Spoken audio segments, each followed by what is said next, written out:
So I will share that PPT first so that we can start now.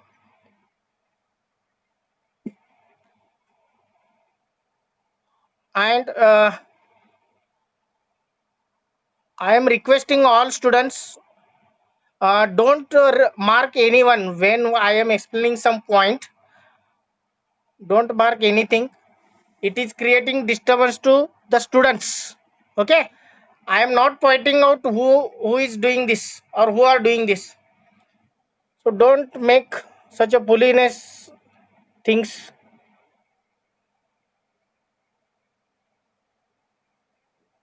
So today we are going to learn already the maximum power transfer theorem. You know what should be the conditions.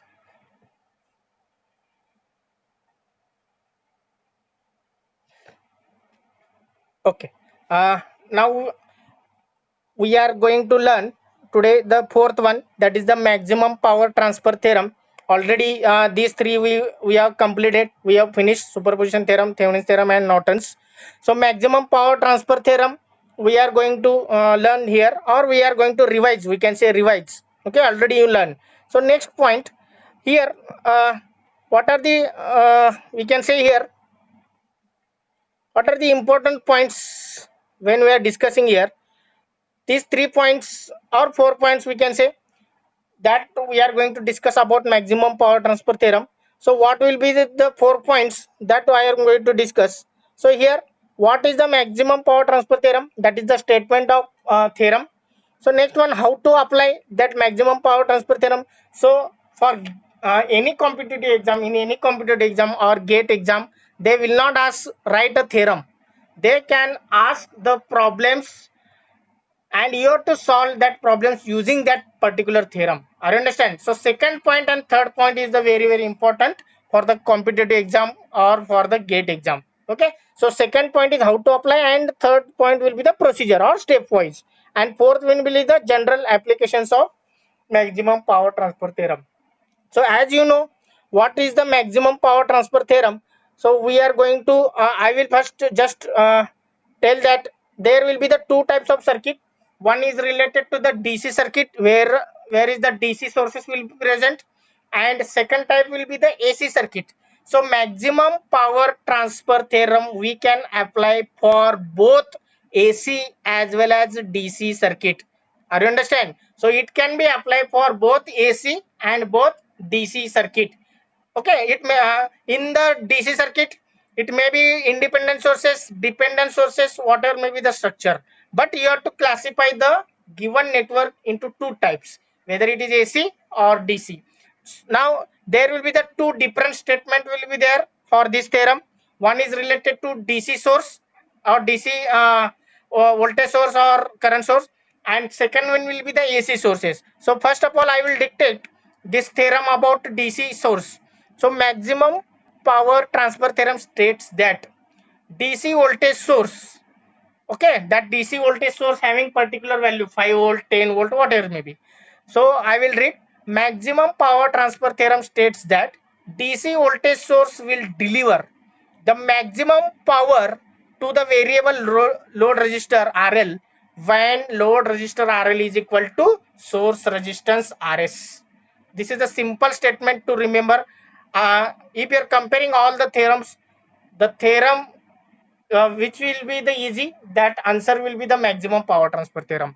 To remember, that is also easy. Okay, so what will be the theorem in maximum power transfer theorem states that DC voltage source will deliver the maximum power from the source to the load when load resistor RL is equal to source resistance. This is about DC source.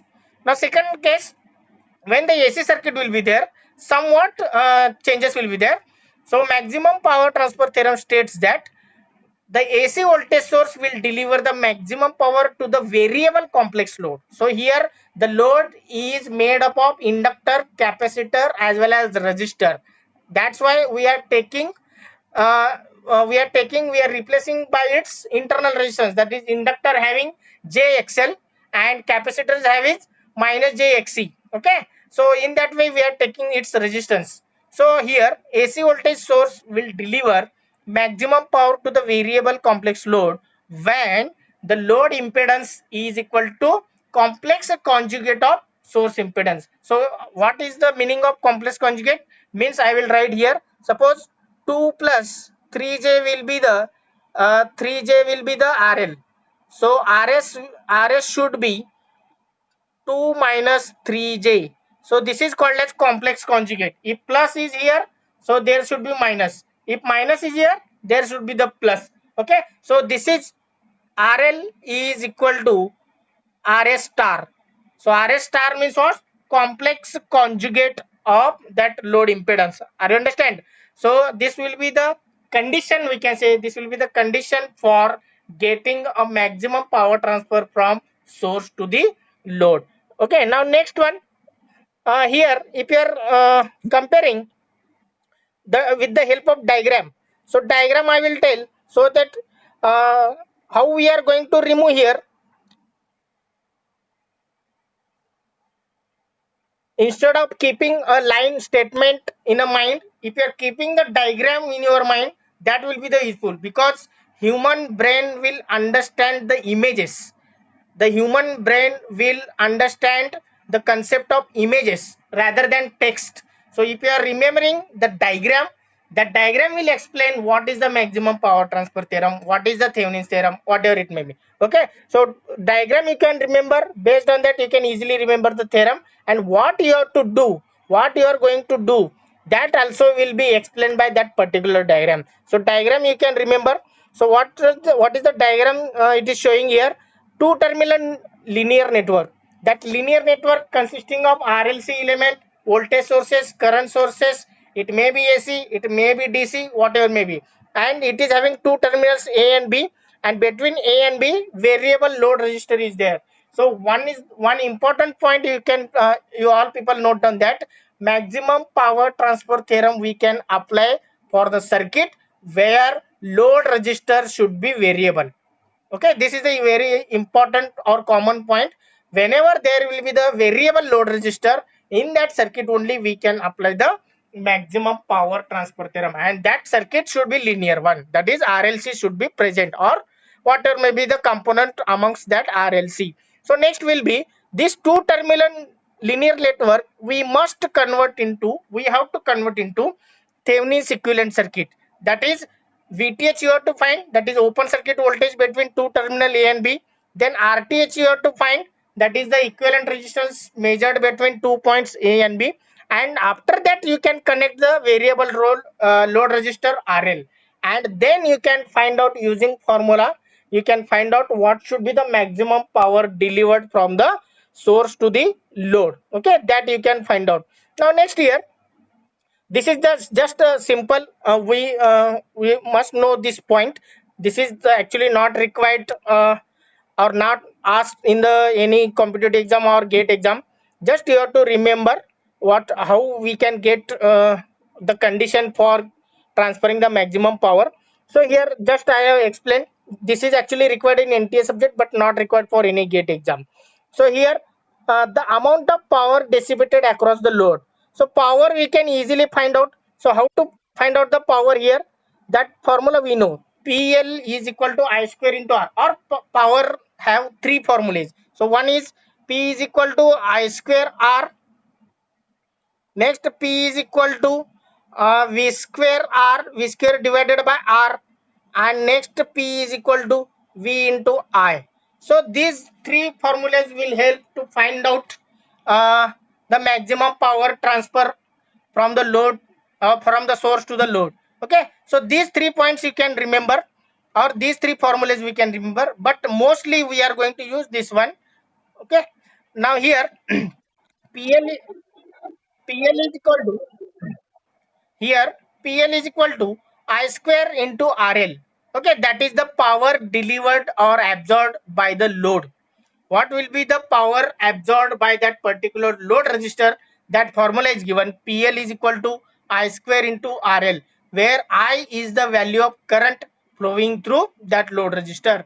Now what is the value of I? So I will be the current passing through this series circuit.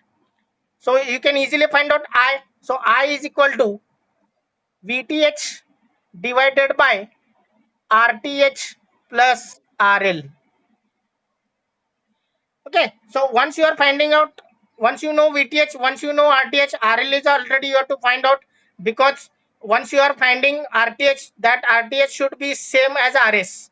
So if you calculated RTH, then RS value you can easily get. Okay, that is the condition for maximum power transfer theorem. So once you are getting that value of RTH, RL, then you can easily find out the power calculation. That is the PL is equal to, I is replaced here, VTH divided by RTH plus RL. So you can put that formula, and finally you get this formula, that is PL is equal to VTH square into RL divided by RTH plus RL square.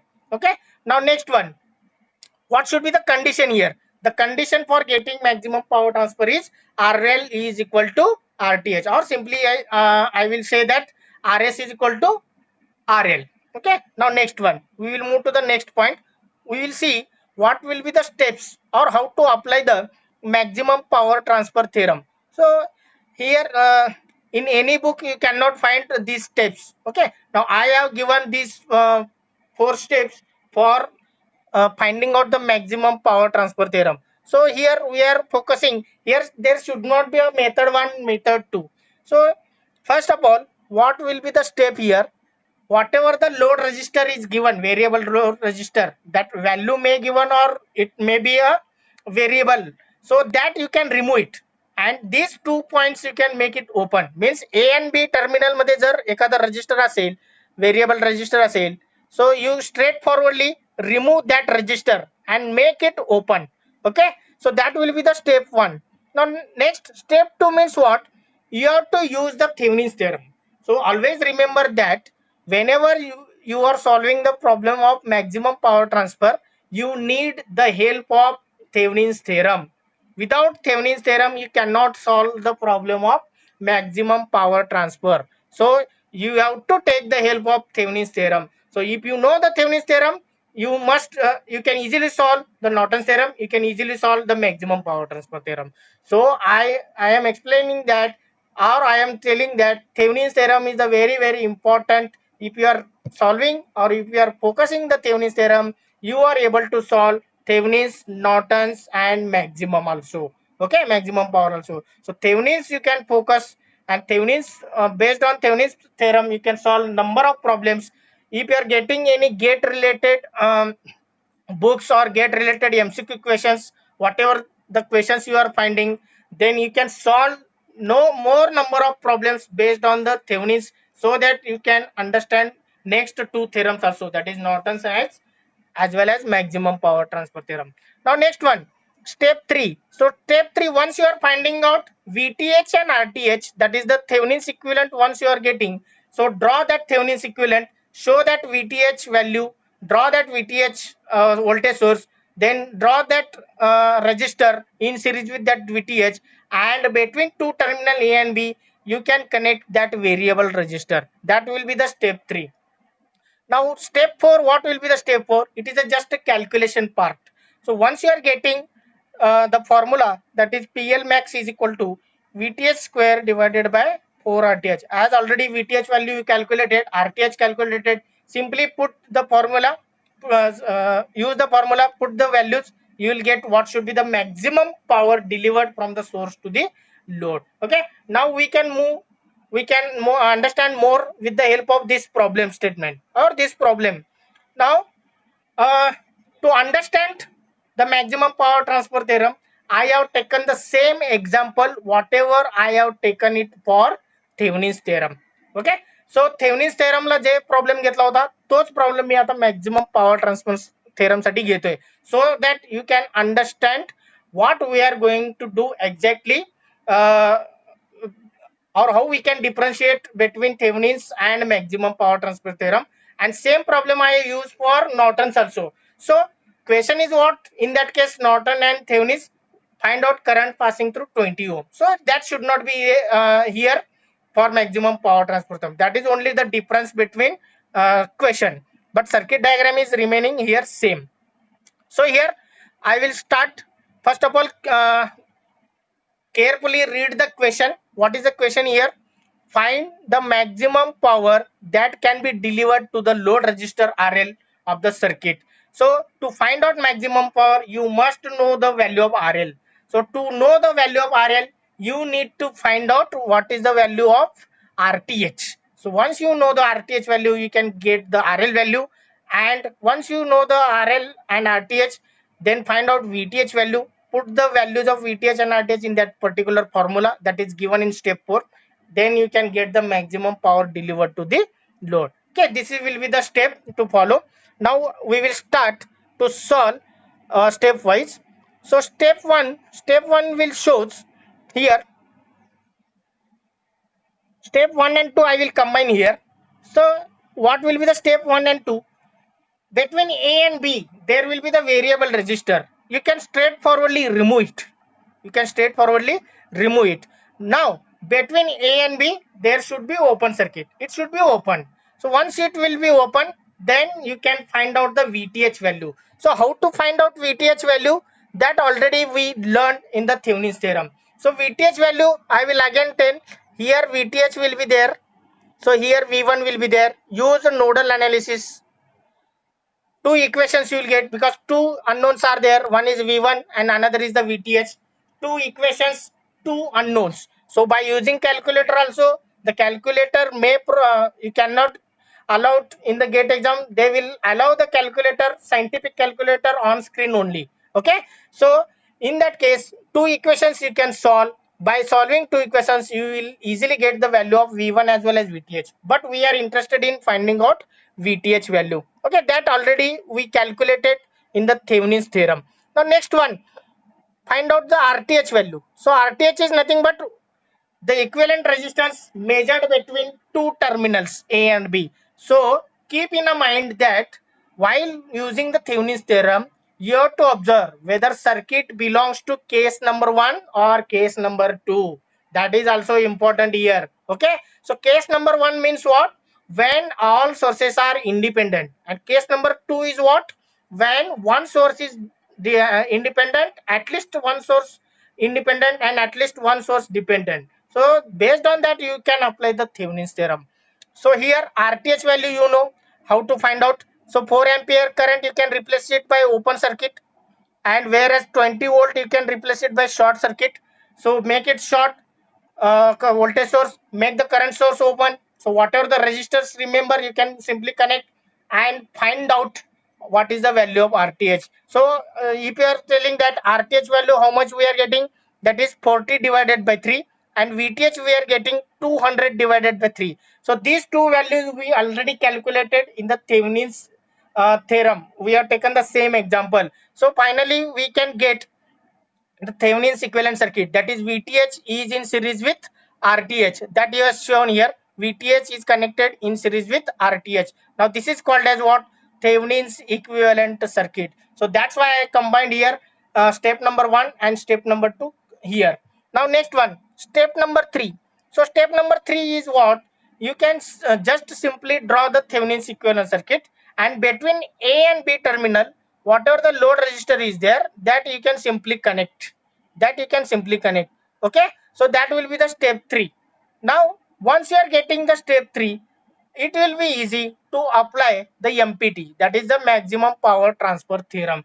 So to apply the maximum power transfer theorem, the circuit must be a simple circuit or closed loop circuit having only one closed loop, and that looks like a this standard circuit. It must be converted into standard circuit that is shown here. Okay, now here it will, this RTH will play as RS. RTH is same as RS. Now you have to find out the value of RL. So RL, for getting maximum power, RS should be equal to RTH. So what will be the answer for RL? That will be the 40 divided by 3. So this will be the answer of RS as well as RTH. So one value we know. Now what is the second value? Okay.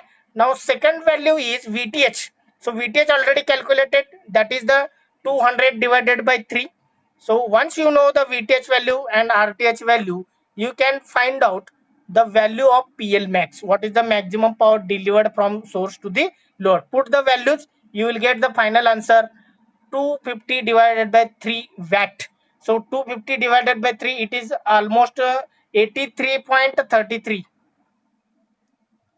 83.33 watt. So that will be the answer of P max, that is the power delivered to the load. Okay, so in this way you have to apply the maximum power transfer theorem.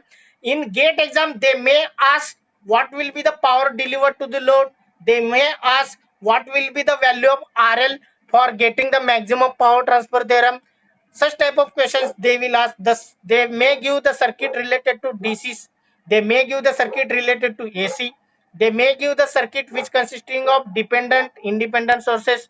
Whatever may be the structure, you have to carefully observe the circuit, carefully you have to think which method you have to apply, which Thevenin's theorem case it is, whether case 1 or case 2. Carefully observe, carefully think, and then you have to solve the problem within 3 to 4 or maximum 5 minutes it will take to solve the GATE type of exam which is based on this maximum power transfer theorem.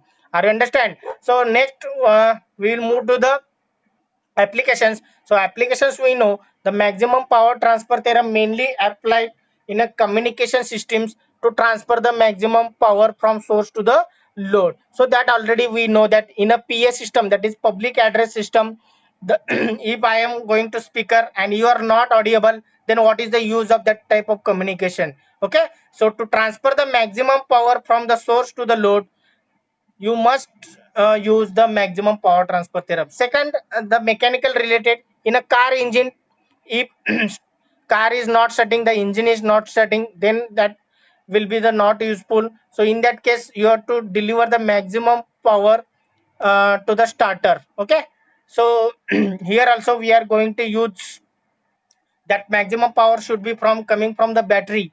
Okay, so this is another application in the mechanical or automobile industry we are going to use here. Now this will be the maximum power transfer theorem. We learn all theorems, we learned all the circuit analysis method. Now I will move to the next PPT. Okay, I will move to the next PPT.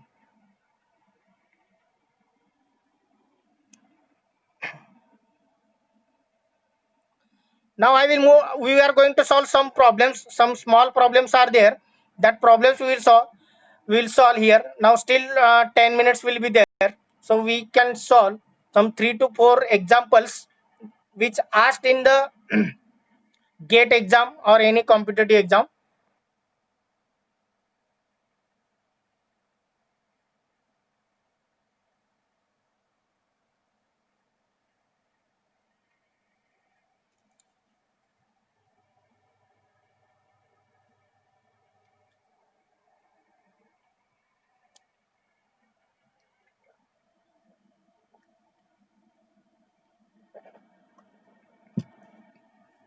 Okay, now here 3 to 4 questions are there. With the help of PPT and some PPT I have kept blank as it is, because we are going to solve here only. Okay, now we can start here. Don't mark anything. I am again requesting, don't do this type of work, it will create the disturbance to you people only. Only I will mark.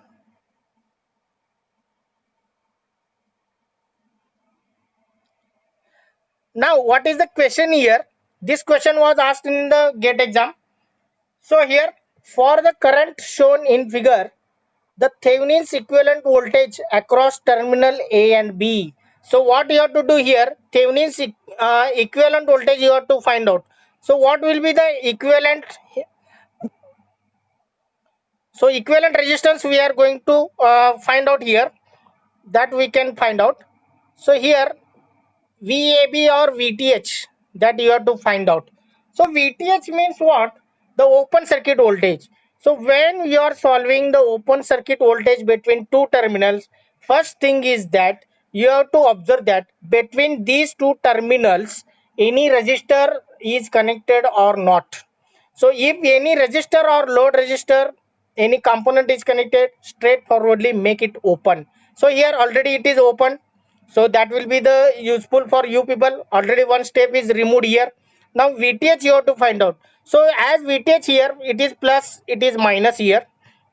So again here it is plus, it is minus. Okay, so here plus minus already mentioned. So voltage across 6 ohm. voltage across 6 ohm is also VTH.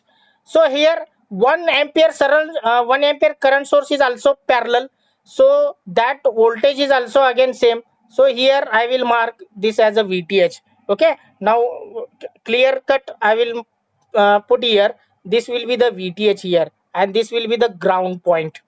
This will be the ground point. If you are carefully observe, only one node is present here. You can easily apply the nodal analysis. You can easily apply the nodal analysis here.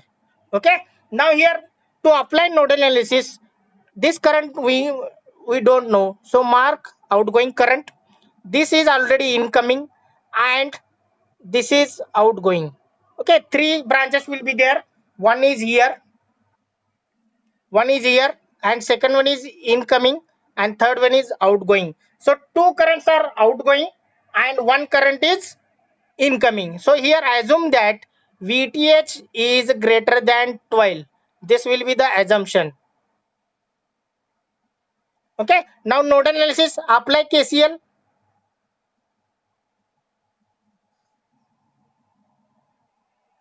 Apply KCL here. Apply KCL simply. So outgoing current we are considered as a positive, incoming current we are considered as a negative. So here VTH minus 12 divided by 3, so minus 1, that is incoming current, and then plus VTH divided by 6 is equal to 0.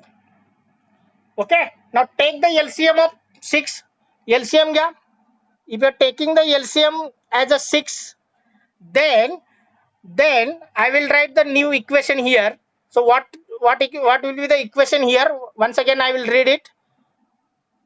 So this will be the VTH. So what will be the equation here? If we are taking the LCM as a 6, so here 2 VTH minus 24, then minus 6, then 1 VTH is equal to 0. So this equation you will get as right hand side is 0. Whatever the denominator 6 will be there, goes to the right hand side, it becomes 0.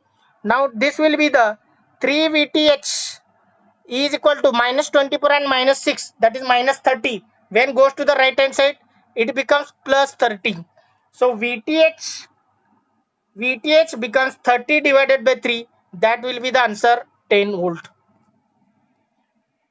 So this will be the answer. So VTH is equal to VAB equal to 10 volt.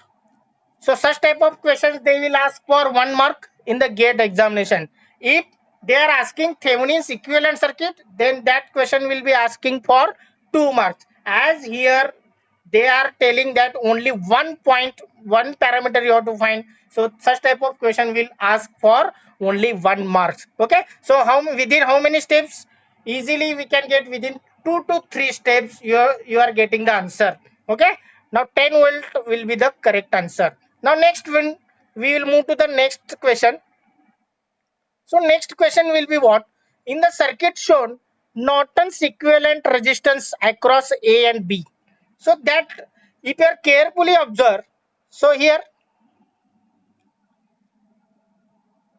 you are going to find out RN, Norton's equivalent resistance between A and B terminal. Now whenever Norton's or Thevenin's will be there, so you have to observe in which category the circuit belongs, case 1 or case 2. So obviously dependent source is given here, so it is a case of case number 2. But what is the case number 2 we have studied here? So case number 2 means at least one independent source and one dependent source. Okay, so there will be only dependent source you are observing, not any independent source. So this is not a case of case number 2. This problem does not belongs to case number 1. This problem does not belongs to case number 2 also, because dependent source is given but independent source is not given. Without independent source, how the current is flowing in the circuit? But question carefully read the question carefully. What is the question here? They are asking, they are not asking Norton's equivalent circuit or Norton's current. They are asking Norton's equivalent resistance. So RTH or RN you can easily get, even though whatever may be the type of circuit. It may be the case 1 or it may be the case 2. Okay. Now how to solve this type of problem? If it is, suppose if this is of case number 2, then we are solving, we are finding VOC, that is VTH. VOC is same as VTH. Then we are finding, after that we are finding short circuit IN, and then we are finding RN is equal to VOC divided by IN. So in this way we are following the procedure to find out the equivalent resistance of case 2, but here case 2 is not applied. So how to find out iron? So simply here I will assume that let I is equal to 1 ampere. Assume I is equal to 1 ampere. So what will be the voltage? What will be the voltage across this 4 ohm? That is 4 volt. How? So 4 into I, that is 4 into 1, that gives the 4 volt. So voltage across 4 ohm is the 4 volt. So voltage across 2 volt, that is also 4 volt, because it is exactly parallel. So if you are putting here the value of dependent source will be the 4 into I. So that is also 4 into 1, that will be the 4 volt. So here 4 volt is present. This is also 4 volt. This is also 4 volt. Then the current flowing through this will be the 0, because this is 4 volt and this is 4 volt. So if you are finding the current passing through these two, then the current will get 0. So this will be the short, this becomes short. So if this becomes short, so only two resistors will become parallel to each other. So in that case 2 is parallel with 4. So 2 into 4 divided by 2 plus 4, and that will give the 8 divided by 6, that is the 0.7. Thank you.